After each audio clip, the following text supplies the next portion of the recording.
નમસ્કાર ગુજરાત, તમે જોઈ રહ્યા છો આજના ફટાફટ અને તાજા સમાચાર જાણીએ પહેલા ચેનલને સબસ્ક્રાઇબ કરી લેજો। તો આગળ વાત કરીએ તો એક તરફ ગરમી છે તેના તમામ રેકોર્ડ તોડી રહી છે અને બીજી તરફ કમોસમી વરસાદ પણ વરસી રહ્યો છે અને આ બધા વચ્ચે હવામાન નિષ્ણાત અંબાલાલ પટેલે ચક્રવાતની આગાહી કરી, જેમાં તેમણે 2 ચક્રવાતની આગાહી કરી। વાત કરીએ તો 24 મેથી 5 જૂન વચ્ચે એકાએક હવામાનમાં પલટો આવશે અને જૂનની શરૂઆતમાં અરબી સાગરમાં ચક્રવાત સર્જાશે તો બંગાળના ઉપસાગરમાં પણ ચક્રવાત ઉદ્ભવશે તેવી આગાહી કરવામાં આવી છે। તો અત્યારે પંચાયત સેવા વર્ગ 3ની નાયબ ચીટનીસ વિસ્તરણ અધિકારીની ખાતાકીય પરીક્ષા 2023-24નું પરિણામ જાહેર થયું છે, જેની માહિતી હસમુખ પટેલે ટ્વીટ કરીને આપી હતી। ઉમેદવાર આ રિઝલ્ટ છે તે વેબસાઇટ છે તે gssb.government.in ઉપર જઈને તમે જોઈ શકો છો। તો અત્યારે કોરોનાએ ફરી હાહાકાર મચાવ્યો, જેમાં અત્યારે સિંગાપોરમાં કોરોના દર્દીઓની સંખ્યા ફરીથી વધવા લાગી, જેમાં 5 થી 11 મે વચ્ચે અહીં લગભગ 26,000 કેસ નોંધાયા હતા, જ્યારે કોરોના મહામારીના દૈનિક કેસ 181થી વધીને લગભગ 250 થઈ ગયા। તો સિંગાપોરના સ્વાસ્થ્ય મંત્રીએ માસ્ક પહેરવાની પણ સલાહ બધાને આપી છે, જ્યારે કોરોનાના વધતા જતા કેસોએ ફરી એકવાર વિશ્વભરમાં ડર ઊભો કર્યો છે। શું આ કોરોનાની નવી લહેર નથી ને તે જોવાનું બાકી રહ્યું। તો અત્યારે ચારધામ યાત્રાના મંદિરના કપાટ ખુલ્યા બાદ દેશભરમાંથી અત્યારે શ્રદ્ધાળુઓની ભીડ ઉમટી છે, જેમાં અત્યારે સુરતના શ્રદ્ધાળુઓને ભારે હાલાકી ભોગવવાનો વારો આવ્યો, જેમાં સોનપ્રયાગમાં સ્થિતિ વધુ ખરાબ હોવાથી યાત્રાળુઓ ભીડ, ધક્કામુક્કી અને અરાજકતા અને અવ્યવસ્થા જેવી સ્થિતિનો અત્યારે ભોગ બન્યા છે। તેમણે અત્યારે પોલીસના અયોગ્ય વર્તનને લઈને આરોપ પણ લગાવ્યા છે, જ્યારે ચારધામની યાત્રામાં અત્યારે લાખો શ્રદ્ધાળુઓ પણ ઉમટ્યા છે।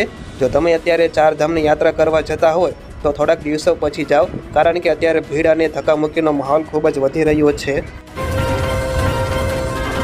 તો બીજા સમાચારની વાત કરીએ તો અત્યારે કમોસમી વરસાદથી કેસર કેરીના ભાવમાં ઘટાડો થયો, જેમાં હોલસેલ બજારમાં 10 કિલો કેસર કેરીના પેટીના ભાવ ઘટીને અત્યારે 800 રૂપિયા પહોંચી ગયા। જોકે છૂટક બજારમાં હજુ પણ કેસર કેરીના બોક્સના ભાવ 1200 રૂપિયાથી લઈને 1600 રૂપિયા સુધી વેચાઈ રહી છે।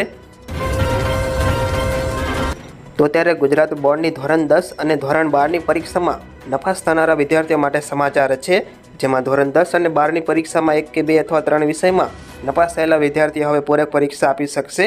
તેઓ ફરીથી પરીક્ષા આપીને પાસ થઈ શકે છે, જેમાં પૂરક પરીક્ષાની અત્યારે તારીખ જાહેર કરવામાં આવી, જેમાં 24 જૂનથી આ પૂરક પરીક્ષાઓ શરૂ થશે। જોકે વિષયવાર પરીક્ષાની તારીખો અત્યારે ટૂંક સમયમાં જાહેર કરવામાં આવશે। તો હવામાન નિષ્ણાત પરેશ ગોસ્વામીની ફરી એકવાર આગાહી સામે આવી। તેમણે અત્યારે ચોમાસાને જણાવ્યું કે દેશમાં આ વર્ષે ચોમાસું 4 દિવસ વહેલું બેસશે, તેમજ ગુજરાતમાં સમયસર ચોમાસું બેસી જશે।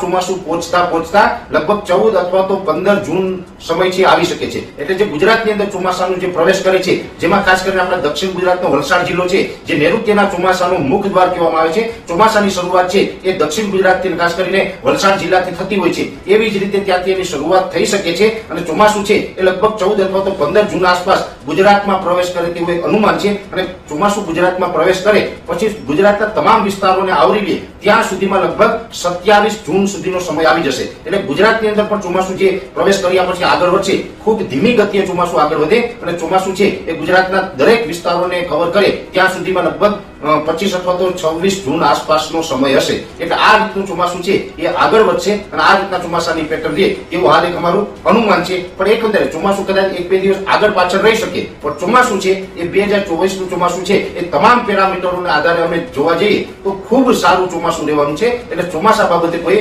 ચિંતા કરવાની જરૂર નથી। તો અત્યારે સોના ચાંદીના ફરીવારમાં ભાવ વધારો થયો, જેમાં ચાંદીએ વાયદા બજારમાં નવો રેકોર્ડ બનાવ્યો। સવારે ચાંદી પ્રતિ કિલોગ્રામ રૂપિયા 87,270નો રેકોર્ડ પાર કર્યો હતો। તો આ સોનાના ભાવમાં પણ વધારો થયો, તેમાં પ્રતિ 10 ગ્રામ સોનાનો ભાવ 73,200 રૂપિયા પહોંચી ગયો, જ્યારે ગઈકાલે વાયદા બજાર ચાંદીના ભાવમાં વાત કરીએ તો 86,865 અને સોનાના 73,120 રૂપિયા ભાવ સાથે બંધ રહ્યું હતું બજાર। તો આ કોરોનાની કોવેક્સિન ઉપર ત્યારે મોટા ખુલાસા થઈ રહ્યા છે। ત્યારે ભારત બાયોટેક કોરોના રસી કોવેક્સિનની પણ અત્યારે આડઅસર હોવાનો દાવો કરવામાં આવ્યો, જેમાં એક સ્પ્રિંગલ લેખ પ્રકાશિત અહેવાલ મુજબ ભૂમાં હાથ ધરવામાં આવેલા અભ્યાસમાં ભાગ લેનાર 1/3 લોકોમાં આ રસીની આડઅસર જોવા મળી હતી, જેમાં 1024 ઉપર લોકોનો અભ્યાસ કરવામાં આવ્યો હતો અને એમાંથી 304 કિશોરોમાં અને 124 પુખ્ત વયના લોકોમાં સ્વાસ્થ્ય સંબંધિત ઇન્ફેક્શન, શરદી, ખાંસી અને ત્વચા સંબંધિત સમસ્યાઓ જોવા મળી હતી। તો અત્યારે સરકારે સ્થાનિક ક્રૂડ ઓઇલની નિકાસ ઉપર વિન્ડફોલ ટેક્સમાં ઘટાડો કર્યો, જેમાં સરકારે કાચા તેલ ઉપર વિન્ડફોલ ટેક્સ 8,400 રૂપિયાથી ઘટાડીને હવે 5,700 રૂપિયા પ્રતિ મેટ્રિક ટન કરી દીધો. ઉપરાંત પેટ્રોલ, ડીઝલ અને એવિએશન ટર્બાઇન ઇંધણ એટલે કે એટીએફ વિન્ડફોલ ટેક્સ 0 રાખ્યો છે.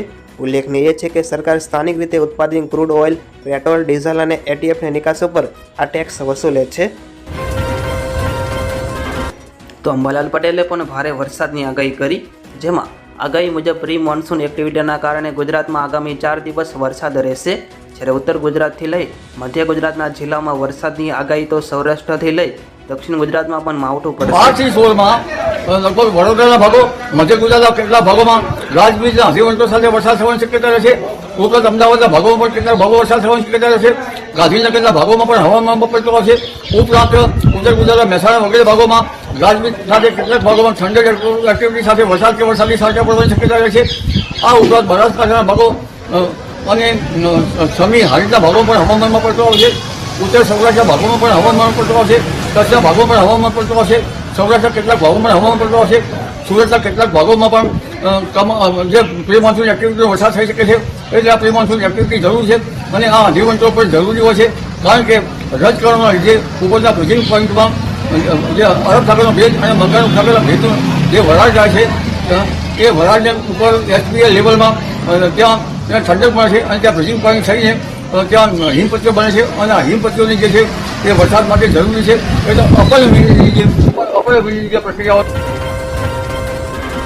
તો ખેડૂતો અત્યારે મૂંઝવણમાં મુકાયા, કારણ કે અત્યારે હવામાનને કારણે કેરીના ઝાડ ઉપરથી કાચી કેરી ઉતારવાની તેમની નોબત આવી છે.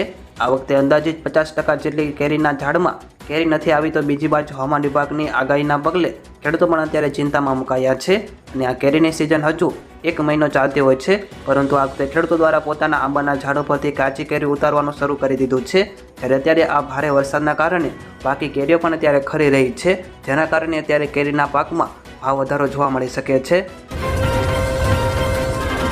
તો અત્યારે એલઆરડી અને પીએસઆઈની ભરતી મુદ્દે હસમુખ પટેલે જણાવ્યું હતું કે હાલ અરજીની કામગીરી પૂર્ણ થઈ ગઈ છે, તેમજ ચોમાસા પછી શારીરિક પરીક્ષા લેવામાં આવશે. ત્યારે ઓક્ટોબર-નવેમ્બરમાં શારીરિક પરીક્ષા અત્યારે લેવાઈ શકે છે અને પરીક્ષા સમયગાળા દરમિયાન અરજી લેવામાં આવી હતી, જેથી બાકી રહેલા યુવાનો માટે સપ્ટેમ્બરમાં ફરી અરજી લેવામાં આવશે. તેની માટે અરજીનો સમય પણ આપવામાં આવશે. જ્યારે લોકરક્ષકની ભરતીમાં તેમણે કહ્યું કે 9.83 લાખ અરજીઓ મળવા પામી, જ્યારે પીએસઆઈની ભરતીમાં 4.5 લાખ અરજીઓ મળી છે. ઉનાળો અને ચોમાસું આવતું હોવાને ધ્યાનમાં રાખીને આપણે એની જે શારીરિક કસોટી છે ચોમાસા પછી લેવાના છીએ. અરજીપત્રક સ્વીકારવાના સમયે કેટલીક પરીક્ષાઓ ચાલુ હતી અથવા પરીક્ષાઓ પૂરી થઈ હતી, સ્નાતક અને ધોરણ 12ની, પરંતુ એના પરિણામ આવ્યા નહોતા. એને ધ્યાનમાં રાખીને આવા ઉમેદવારો વંચિત ન રહી જાય એટલા માટે આપણે ઓગસ્ટ-સપ્ટેમ્બરમાં ફરીવાર અરજીપત્રકો લેવાની જાહેરાત કરેલી છે. કેટલાક ઉમેદવારોના મનમાં એવા પ્રશ્ન થતા હોય છે કે અમે 12માની પરીક્ષા અથવા તો સ્નાતકની પરીક્ષા આ વખતે જ પાસ કરી હોય, એટલા જ ઉમેદવારો આ પરીક્ષા આ જે ફરીવાર અરજીપત્રક કરવાની તક એટલા જ ઉમેદવારોને મળશે કે બધા ઉમેદવારને મળશે? તો આપણે જ્યારે પણ ફરી અરજીપત્રક માટેનો સમય આપીશું ઓગસ્ટ-સપ્ટેમ્બર મહિનામાં, ત્યારે એ વખતે જે ઉમેદવારો લાયકાત ધરાવતા હશે તે તમામને અરજી કરવાની તક આપવામાં.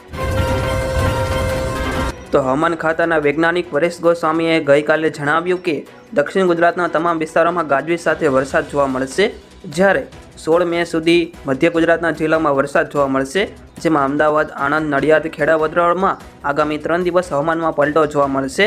બીજી વાત કરીએ તો સમગ્ર રાજ્યના મધ્ય ગુજરાતમાં ગાજવીજ અને વરસાદની સૌથી વધુ તીવ્રતા જોવા મળશે, તેમજ બનાસકાંઠા, સાબરકાંઠા, મહેસાણા અને પાટણમાં પણ આગામી 3 દિવસ ગાજવીજ સાથે વરસાદ જોવા મળશે, તેમજ ગીર સોમનાથ, અમરેલી, ભાવનગર, બોટાદ, સુરેન્દ્રનગરના વાતાવરણમાં પણ પલટો આવશે, જ્યારે રાજકોટ અને જૂનાગઢમાં પણ આગામી 3 દિવસ ગાજવીજ સાથે વરસાદ જોવા મળશે. તો અત્યારે ગુજરાતના 34 ગામોને એલર્ટ અપાયું, જેમાં મોરબી અને માળિયા તાલુકાના 34 ગામોને અત્યારે એલર્ટ આપવામાં આવ્યું છે. ખાસ કે મચ્છુ 2 ડેમના 5 દરવાજા અત્યારે રિપેર કરવાના હોવાથી ડેમમાંથી 2 દરવાજા ખોલી 2 ફૂટ ઉપરનું પાણી 1400 ક્યુસેક પાણી છોડવામાં આવી રહ્યું છે, જેમાં અત્યારે તંત્રએ જોધપર, લીલાપર, ભડિયાદ, ટીબડી, ધરમપર સહિતના ગામોને એલર્ટ આપ્યું છે.